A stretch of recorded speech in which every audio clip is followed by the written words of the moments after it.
Hello everyone, we're seeing you after a very long time. Welcome to another episode of the BlueFort Blueprint. We've taken a new office. As you can see, we're in a new setting. And for a while now, this is going to be our permanent place to shoot this podcast. We're very excited to come back after a long time. So we have with us, as always, Viraj and Sayam. And today, the first thing we're going to be speaking about is the new investment product called SIFs. I think it's a very exciting opportunity, especially for the mass affluent. It's called Specialized Investment Strategies. So guys, a lot of clients and a lot of people have been asking us about this new product. I think for a very long time now, there was a big gap in the market between mutual funds, which is a very retail or a minimum ticket size product, and a PMS, which required a minimum ticket size of 50 lakhs, which is just out of reach for a lot of young professionals. Even if they're doing well, 50 lakhs is a pretty large sum to put in one strategy or one kind of product, right? So this SIFs, the minimum ticket size is 10 lakhs, and I think it now becomes accessible to a lot more people in India. Let's just talk a little bit about what it is, how it can change the investment landscape, and what our thoughts are about this new product. So whoever wants to start first can go ahead and maybe give us a brief description of what it is and what you guys think about it.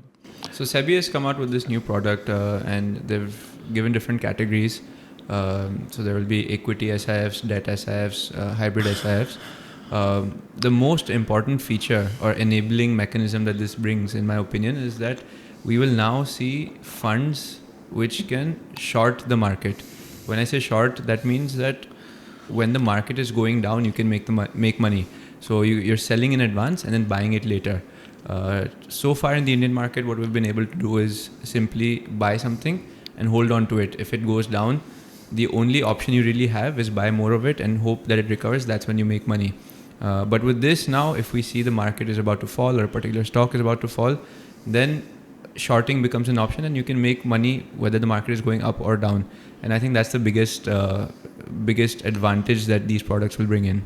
I believe it's a definite masterstroke by SEBI, not only because it identifies a gap, as Siddhant pointed out, between a 10 lakh product and a 50 lakh product, but also because the amount of participation in the last 3-4 years, especially in the mutual funds, right? The small caps, the mid caps, we've had stress tests, what we've discussed on our podcast also, correct? And you've seen there's so much participation that there was a need of the hour, right? As you mentioned, 50 lakhs for young people was too high a benchmark.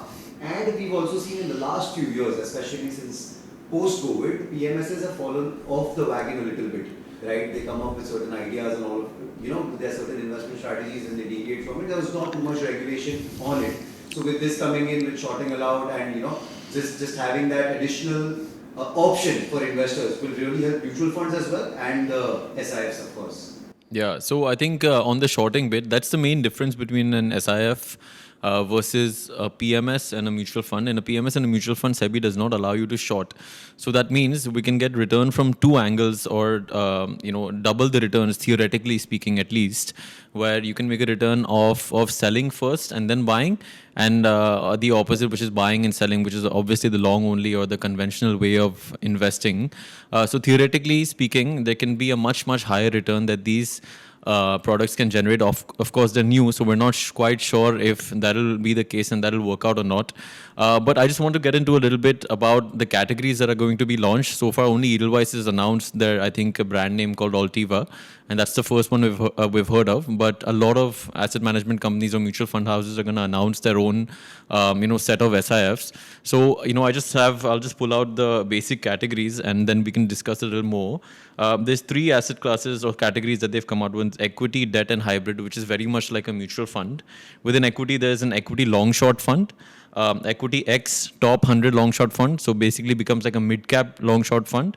There's sector rotation, right, long-short, which could be even more risky because it will be long-short in a particular sector only, right? And then there's, in the debt category, a debt long-short fund, sectoral debt long-short fund, and in hybrid, they have 3 other categories where you can do multi-asset allocations. You can get real estate into the mix, gold into the mix, and again, over there, you can do long-short. Most of the shorts will be done through derivatives, so selling in the futures market or using the options market to create a short position. So these three categories are quite interesting, especially in equity. If anyone has a long-term horizon, and if they have a high-risk profile, then theoretically you can get a much higher return, which I think is very exciting. Maybe even higher than a PMS, right? So far this was only possible in an AIF, an alternative investment fund, which demands a minimum ticket size of 1 CR. But now with 10 lakhs, you can do a lot more as well. So I would reckon that a lot of young professionals should have at least 10 to 15% of these products, maybe even higher, into funds like this. Well, another significant differentiation between an SIF and a PMS is that in a PMS, a demat account is opened in your name and stocks are bought and sold in your name, which adds to the costs. It adds to short-term capital gains. Whereas in an SIF, it will be a fund concept, similar to mutual funds, where Correct. the tax is exempt and individual transactions are not incurred in your name and the costs around that are not incurred in your name. So I think that is also a significant advantage that this has over a PMS. And also, if you look at certain papers by SEBI and certain research which was done in the last 1.5 year, right, they've come up with significant data saying that individuals doing FNO on their own, at least 9 out of 10 come into losses, and plus we've seen a lot of, you can call influencers or whatever, handles on Twitter and social media, where they tend to lure people with option strategies and higher returns and all of that. Now with a specialized investment fund, right, a fund manager coming in using his own expertise, his or her own expertise, and enabling individuals to participate into derivatives up to 15, 20, 25% of their portfolios, that's pretty great, right? That gives a very organized approach to FNO, and I think it was one of the things needed in our country. It also helps a lot for people who are compliance-wise. Like we work with a lot of guys, like lawyers, for instance, consultants, people in the finance industry who can't invest into direct equity or stocks. So PMS also is a problem for them because, like Sayyam said, a demat is opened in which you are technically buying stocks in your name, which is not allowed. So a lot of people who can't do direct equity or PMSs now will be able to take advantage of this product. One other thing I did when I was researching SIFs is because India has not had a long history of long short funds, but something like a US has, right? So very interestingly, there's a long-term index called the long short Barclays Long Short Index, which compares, and I saw a comparison between long short and long only funds. Like I said, theoretically, long short can generate much higher returns, but very interestingly, if you see since 1977 to now, the long only index has actually outperformed the long short index, which just goes to say that if you are a long term horizon investor, then maybe still the best approach can be just buying good quality stocks or buying good quality mutual funds and just holding on, right? I think Sayyam, you would have some thoughts around that. But one other thing before you talk about it is if you see the risk adjusted returns or the maximum downside, then long short seems to be a much better fund. So the volatility in a long short is much lesser. The fall is much lesser. Risk adjusted returns are much lesser in a long short fund.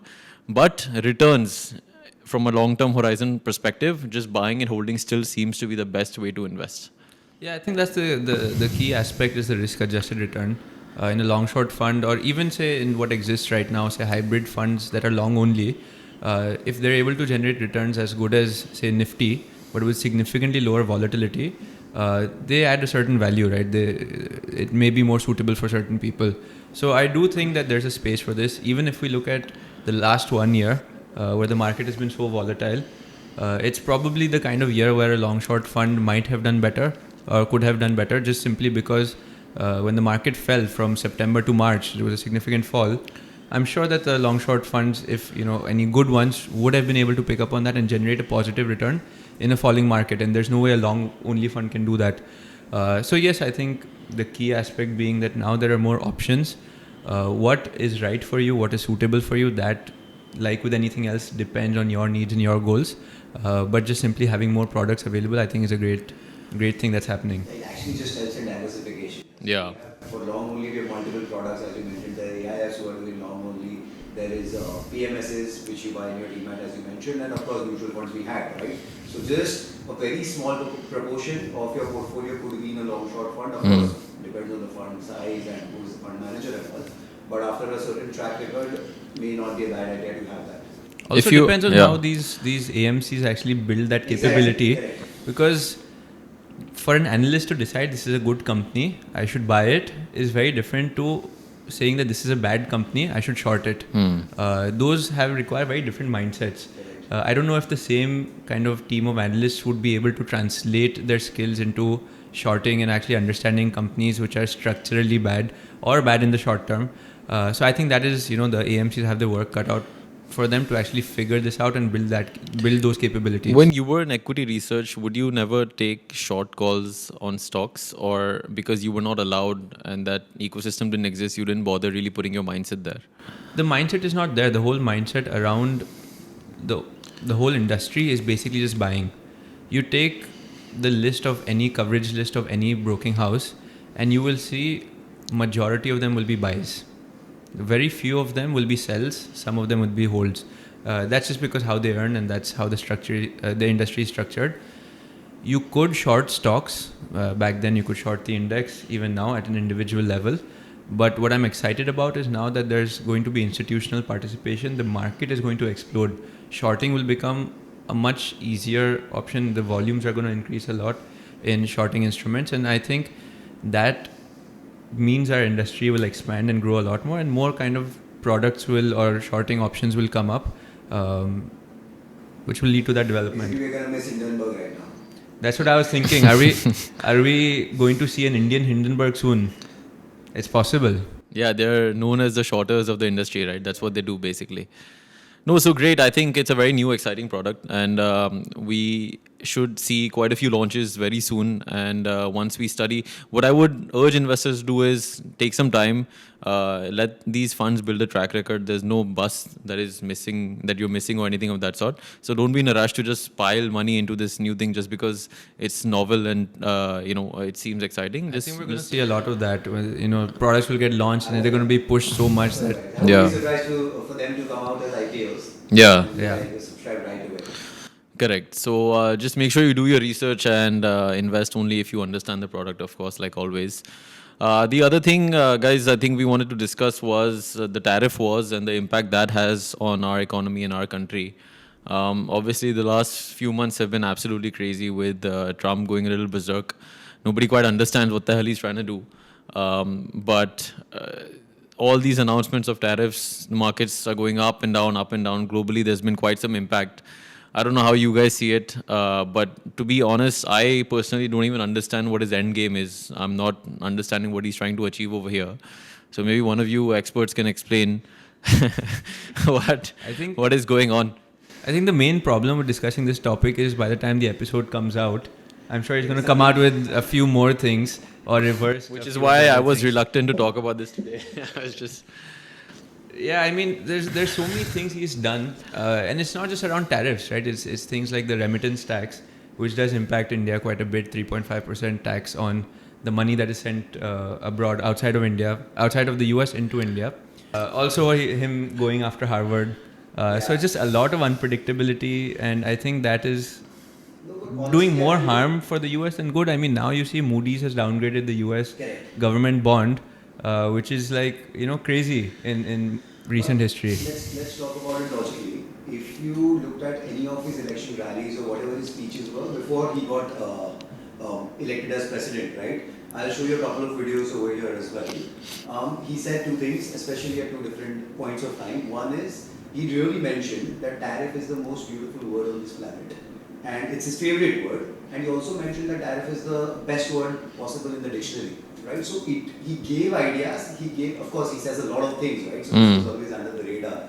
But he gave a hint that what he's going to do. And when you speak logically, America's biggest problem is debt right now. That's why Moody's kind of downgraded them. And from his point of view, let's think from where Trump is coming, right? A businessman who's then turned a president, the next president now is re-elected, right? So he was always of the idea of make America great again, right? MAGA was his entire thing in the last election as well. So what he ideally wants to do as a businessman is want Americans to produce, like how Modi wants Make in India, or someone else wants their country, right? So he's not wrong from that perspective, but he's not understanding, or according to me, what is happening. He's being too heavy-handed, basically. Exactly. For someone to produce in their own country, they either need labor or resources, right? Now, US does not have cheap labor, and in terms of resources, they cannot compete with what we have in India, Bangladesh, Vietnam. Let's say also, plants aren't built overnight. Exactly. So eventually, what is going to happen is the brunt of these tariffs are going to be borne by the consumers over there. Yeah. Right? So instead of them reducing the debt problem through more revenue, it's just going to be become an inflation problem overall. Correct. So if you see, it all started by random tariffs of 125% and 50% on EU and all. Now most of them are on hold, including China's. They've got almost on the verge of a great deal with China, almost on the verge of a great deal with India. They've already had good deals with the UK and the UK, right? UK. Not the EU. So I feel that's the strategy to kind of say the random, when you go out to sell a house, the house is worth 3 crores, you go out and say 5 crore, 6 crore, and the person will come down, negotiate and come to 2.5, 3 crores, right? So I think that's the entire strategy right now. The problem is he's trying to do this with every country at the same time, which is creating so much volatility. There was a country with only penguins, right, who got tariffed at around 10%. Antarctica. No, I think somewhere in the near Australia. Correct. Some island. Yeah. They got tariffs, so yeah, India is not bad actually. Yeah, I mean, even Mauritius that exports a lot of monkeys, he Yeah. put some tariffs on monkeys, which they use in drug testing. So I think you're right. A lot of Americans will start having to pay a much higher price for everyday items. I think the number is coming to some $1,200 for the average family that they'll have to pay extra. Again, like I said, we're not sure what his end game is, because even though this increases US government revenue, yeah, even though this increases US government revenue by billions of dollars, like 150 billion alone in 2025, but it really slows down the GDP because inflation rises. So maybe, back in the White House, they've done their calculations to reduce the fiscal deficit. But I don't see this working out too well. Even Warren Buffett said that weaponizing trade is never a good idea.